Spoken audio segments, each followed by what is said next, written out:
Before we start this video, we can take a look at our first law.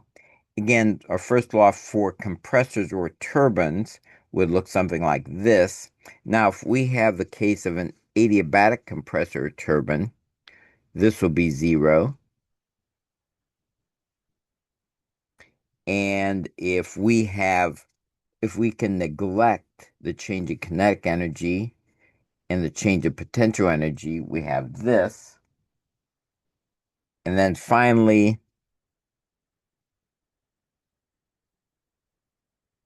this could be written as negative m dot delta H like this. That would be the work. Now, when we calculate the ratios of the work, the m dots will cancel. We're going to see that in a minute.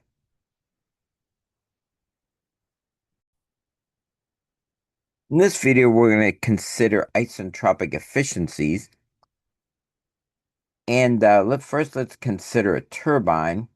So a turbine, let's say it's starting with inlet conditions 1. And if we consider the isentropic case, that would be the case in which the process would be reversible and no heat transfer, then the entropy is not going to change. So if we're going from state 1 at, let's say, some inlet pressure, then go to state 2 in the isentropic case, that means we're going to move vertically downward. So we'll look something like this.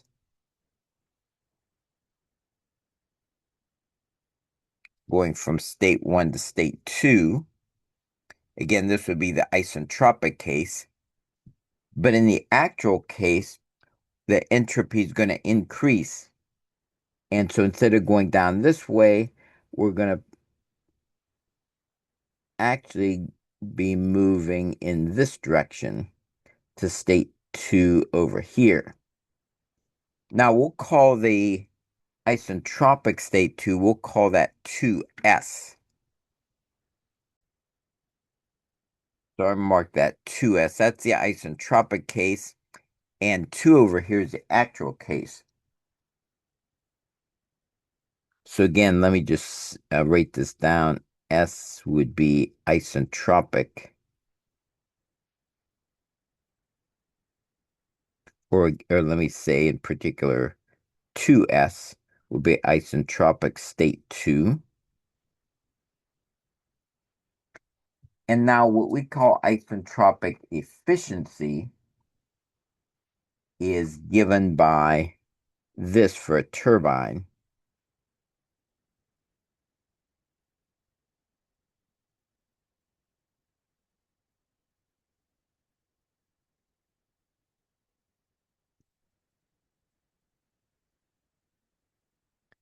It would be given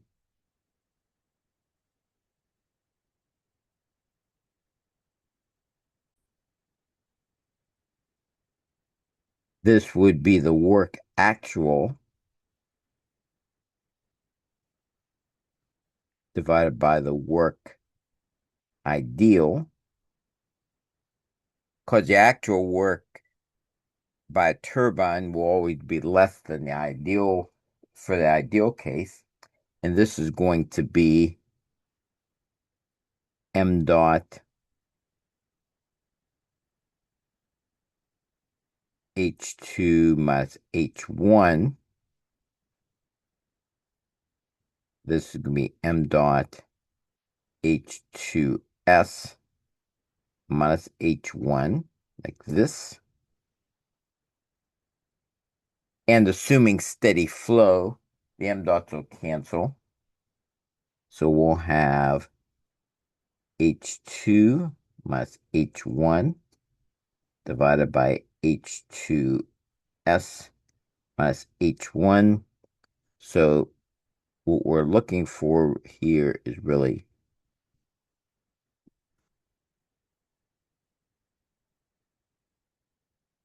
this. So this is going to be the definition of isentropic efficiency for a turbine. The actual H2 minus H1 divided by H2S, the isentropic case, minus H1. For a compressor, we're going to go in the opposite direction. We're going to start at state 1 here. And of course, since we're compressing, we're going to go upward. And in the isentropic case, that's a case when we have no heat transfer and the process is reversible, we'll go vertically because there's no change in entropy. So that's going to be our 2S state. But the actual H state 2 will be somewhere over here. So the isentropic efficiency for a compressor will be the ideal work divided by the actual work, because we want the work to be as little as possible because we have to put that work into the compressor. That's going to be m dot H2S minus H1, m dot H2 minus H1. Then once again, the m dots will cancel, and we'll have H2S minus H1 divided by H2 minus H1 like this. So we can write this as H2S minus H1, H2 minus H1. That's going to be the isentropic efficiency for a compressor.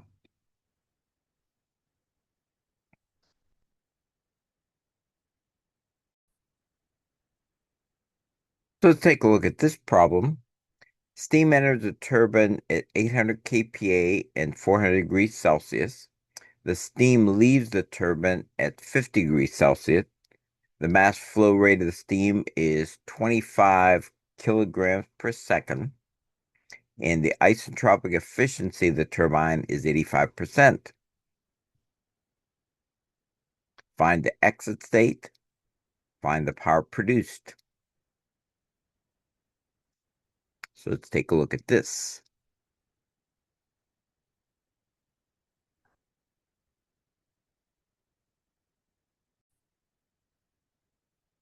When we're doing this problem, keep in mind the first law, Q minus W equals M times change in enthalpy, change in kinetic energy, change in potential energy. And again, we can assume it's adiabatic. For a turbine, we usually assume it's adiabatic. And we'll assume no change in kinetic energy, no change in potential energy.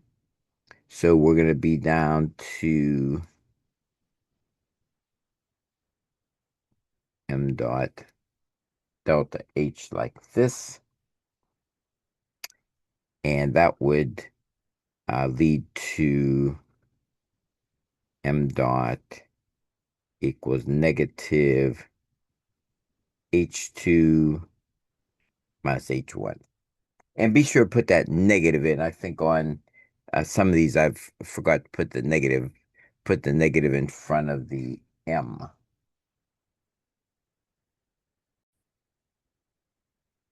So we're doing these problems, keep these equations in mind. The isentropic efficiency equation is H2 minus H1, the actual, divided by H2S minus H1. And the work, or the power, is negative m dot times H2 minus H1. And let's get a basic idea of what we're going to have. We have our initial state 1 up here. And I'm sort of looking ahead. It looks like it's going to be superheated steam, so it's going to be up here. And then our 2S condition is going to be the isentropic state 2. Again, remember, if something's isentropic, there's going to be no change in entropy. So it's going to be like down here. And then the actual eight, excuse me, that should be 2S. That's going to be our 2S. Again, the S indicates it's the isentropic state. And then the actual state 2 will be somewhere over here. It'll be like somewhere like down here, like this. So again, the subscript 2S, when it has the S, indicates the second state if we have an isentropic process. Now, of course, we don't, but we're going to use this equation to help us because we know the efficiency.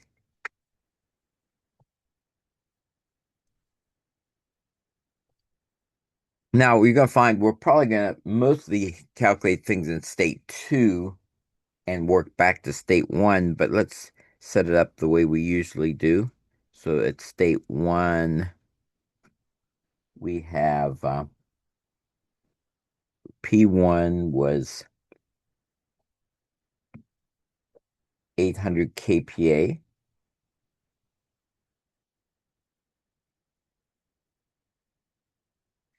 And T1 was 400 degrees Celsius. And so let's look this up in the table. And in my table here, at 800 kPa is 0.8 MPa. And if we look over at 400 degrees Celsius, we go over to the right. And actually, you can't see the headings on these. Let me put this up a little bit. So again, 400 degrees Celsius, 0.8 MPa. We go to the far right here, and we have that H1 is 3267.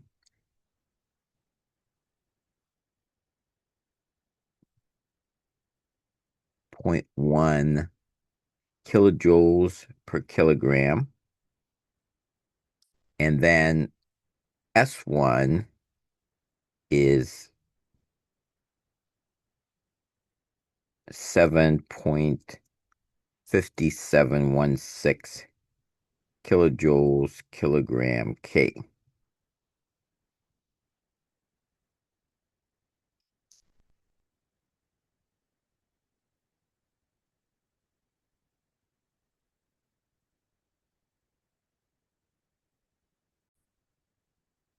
We determined this was superheated and found our values. And now we're going to look at state 2. At state 2,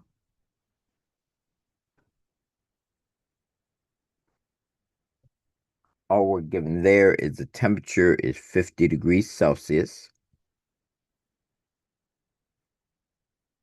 We don't know if it's superheated, saturated, etc. So we'll have to figure this out. Now, one thing we can calculate this state 2 under the isentropic process.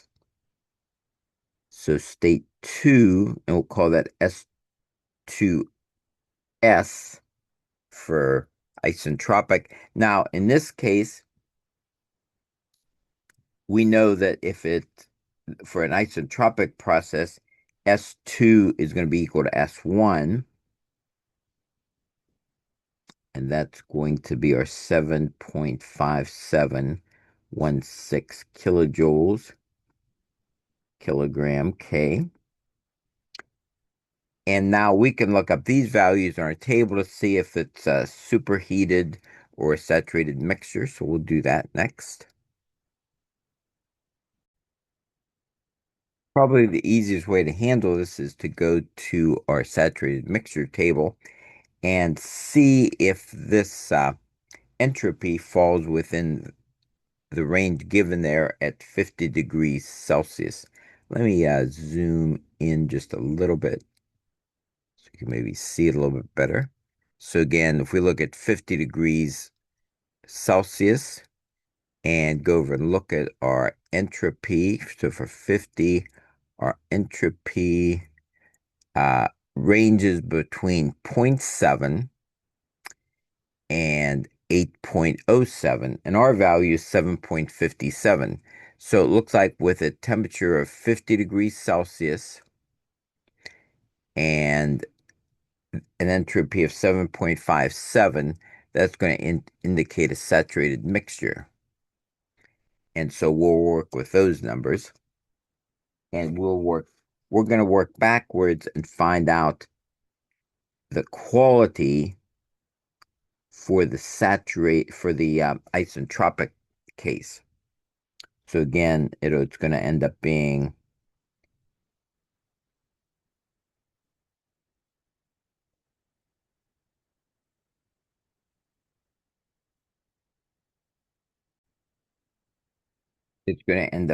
this S2S minus SF divided by SG minus SF.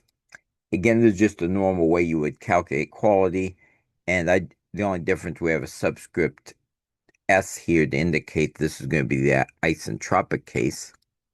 Again, if you look at the table that I just had up, it's indicating that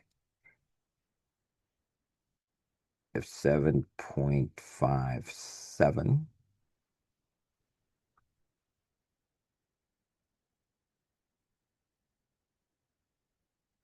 minus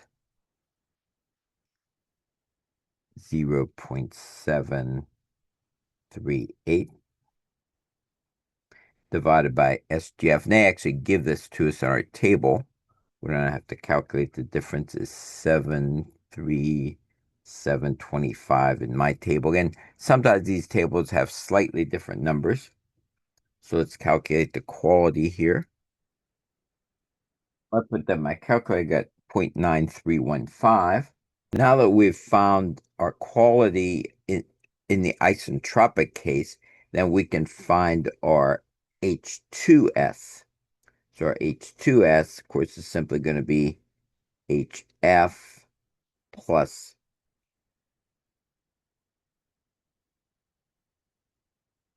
our XS2 times Hg minus HF.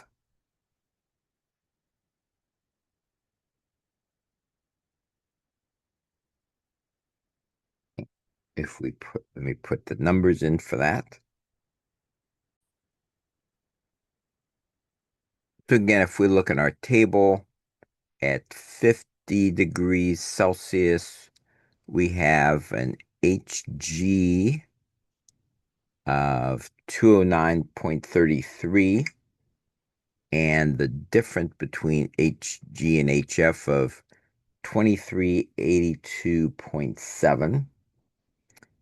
And so we'll work with those to find our enthalpy.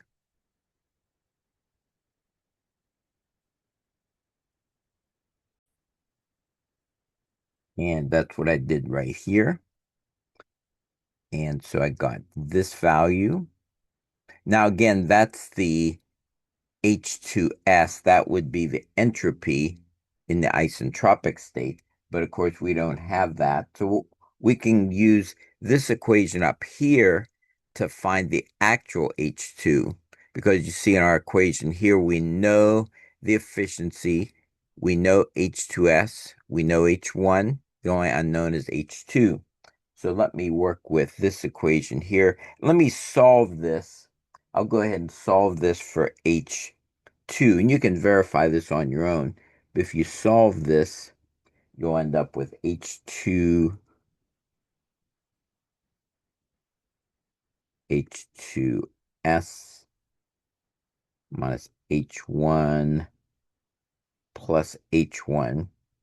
Again, I just multiplied the denominator here over to the left and then added the H1 to the left, but kind of just reversed everything and got that. So I solved this equation for H2, And again, we have H2S, we have H1. So then I substitute our values in. Our efficiency was 85% or 0.85. So put 0.85 here for the efficiency and substitute our values. And when you put that on your calculator, you get 2554.6 kilojoules per kilogram, like this. And so now that's the actual enthalpy at state 2. Like I said, that would be like this value a little bit to the right of 2s. So now let's figure out what the quality of the actual value is. Of course, for the quality, there's going to be the actual. That's going to be our H2 minus HF divided by Hg minus Hf. And that's going to be, once again, since these are kilojoules per kilogram, I won't put the units down. And again, looking at our table,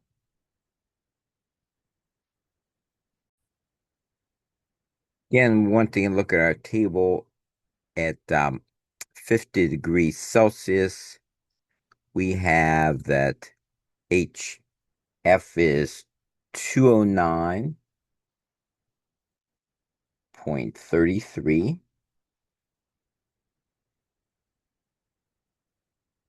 and our HGF is 2382.7.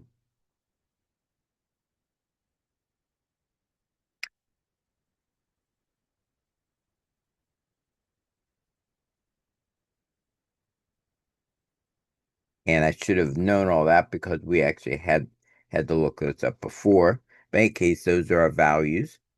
And we'll put that in our calculator.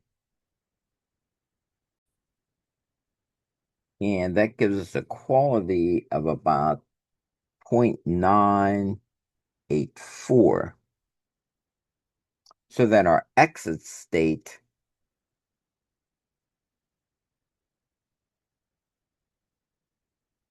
is going to be, as I said, T2 was 50 degrees C. And again, we looked at our chart. I didn't note this before, but the pressure associated, the saturation pressure associated with that was 12.349 kPa.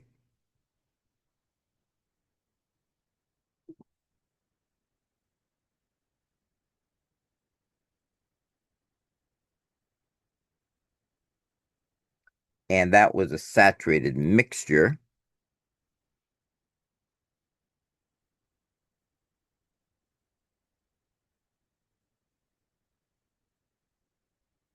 with a quality of 0.984. So that was our exit state. Then finally, the last thing we have to do is calculate the power.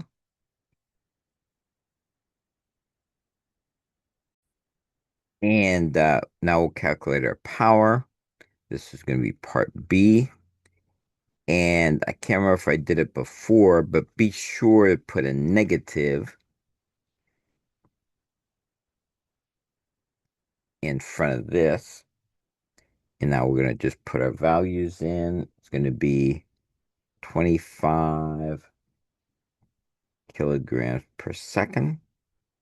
And our actual H2 was 2554.6.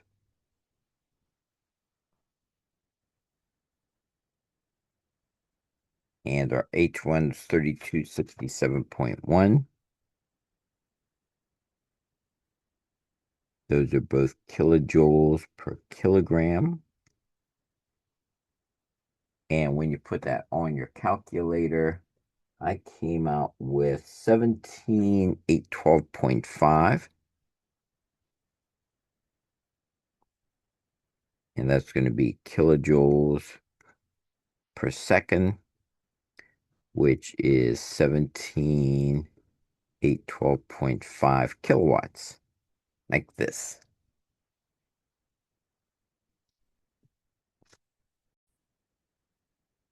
Let's take a look at this problem. Air enters an adiabatic compressor at 70 kPa and 25 degrees Celsius. The flow rate of the air is 5 kilograms per second. The air is compressed to 280 kPa.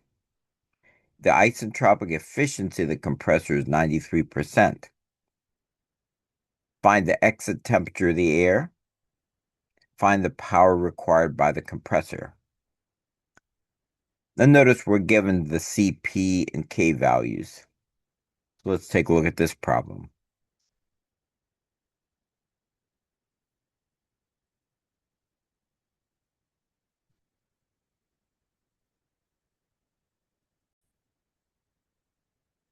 So we have a situation like this. We have air coming into the compressor 70 kPa and 25 degrees Celsius, which is 298.15 Kelvin. The flow rate of the air is 5 kilograms per second. The outlet pressure is 280 kPa. And we're given an isentropic efficiency of 93%. Now, as we're doing this problem, keep in mind the relationship between our isentropic efficiency and our enthalpies. So remember, this is the ratio of H2S minus H1. Again, this would be the change in enthalpy in the isentropic case divided by the change in enthalpy of the actual case. So keep this in mind as we're doing this problem. And also keep in mind for an ideal gas, which is what air is, we have the change in enthalpy is Cp delta T. And also for an ideal gas and an isentropic process, we have T2 over T1 is P2 over P1 to the K minus 1 over K. Again, K is the ratio of specific heats, Cp over Cv. So keep these in mind as we're doing this problem.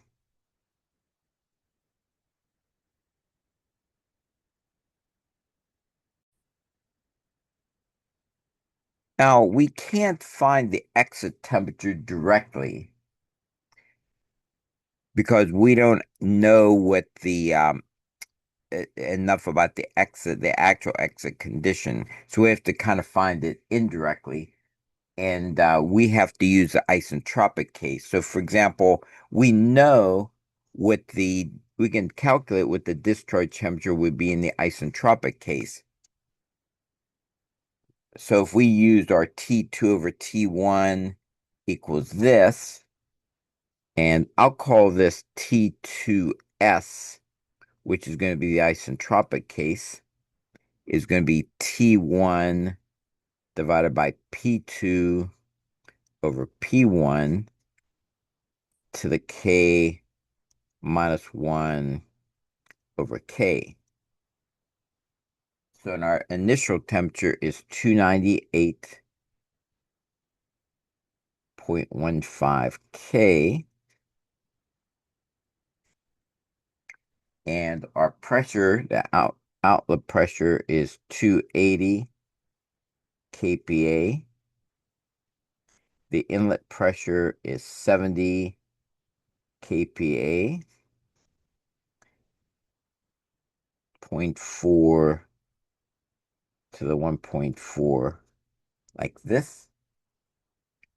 And if you put that in your calculator, it comes out to be 443.05 K is the discharge temperature. Again, all I did, I put that into my calculator just using this. Again, that's the exit temperature for the isentropic case. Again, I'm calling that T2S for isentropic. So now we can work backwards. We can use this equation here to find the actual H2. So let me show you what I mean. We can say that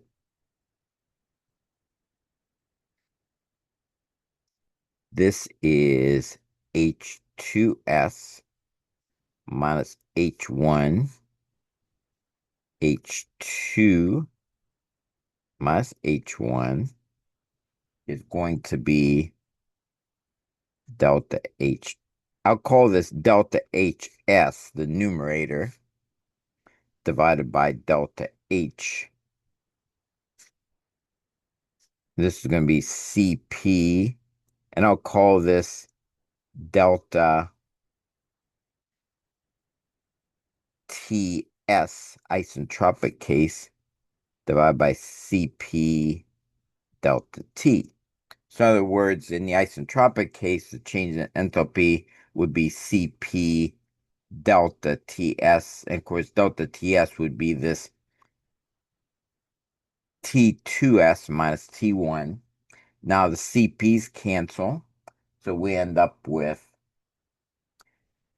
and I'll write this out explicitly. This will be T2S minus T1 divided by T2 minus T1 like this. So then let me rewrite this again here.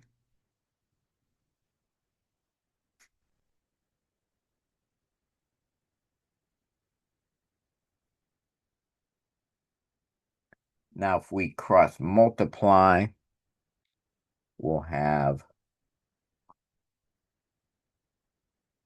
NC T2 minus NC T1 equals T2S minus T1. Then finally, if we solve for T2, which is what we're looking for,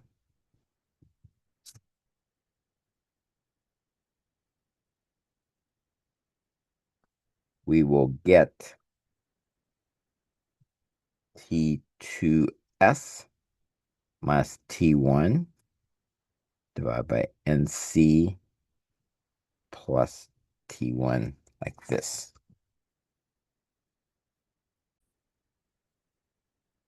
Again, we all got that all from the fact that the isentropic efficiency was equal to this, and we just worked this all the way through and had isentropic efficiency equal to this, which leads to this. Solve for T2, get this. And now we can substitute our values. T2 is 443.05, and T1 was 298.15. Those are both Kelvin. And 0.93 plus T1 was 298.15 K like this. And this all comes out to be 453.96 K. And then if we subtract 273.15 from this, we get for T2 is 180.81 degrees Celsius. That's going to be our exit temperature. Next, we're going to calculate the work.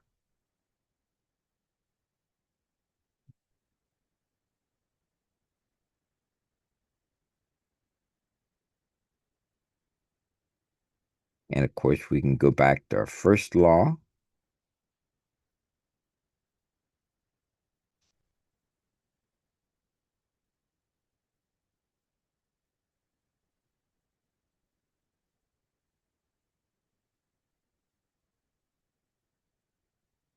we could assume no change in kinetic energy, no change in potential energy, and we're told it's an adiabatic compressor. And I'll bring the negative over to the right-hand side.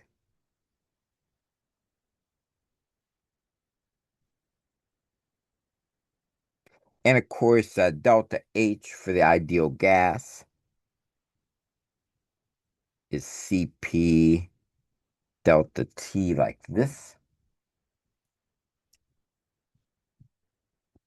Again, that'll only be true in the case of an ideal gas. Let me just mark that.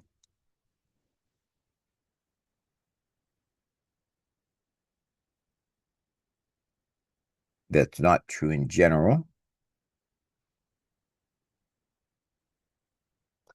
And then our flow rate was 5 kilograms per second.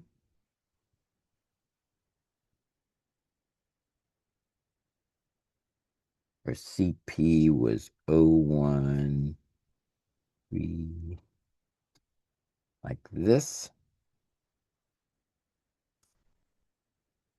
Our T2 was 453, that's 0.96. And our T1 was 298.15.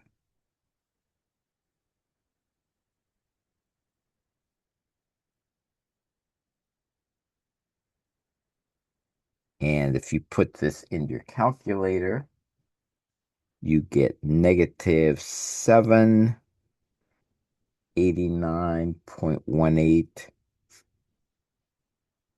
kilojoules per second. Let's just check that. So again, the K's cancel. Oh, excuse me, this should be kilograms per second here. Please fix that. That was 5 kilograms per second. And the K's cancel here and here. Those will cancel. And the kilograms will cancel. So we have negative 789.18 kilojoules per second, which is the same as 789.18 kilowatts. Again, the negative indicates work done on the system instead of by the system.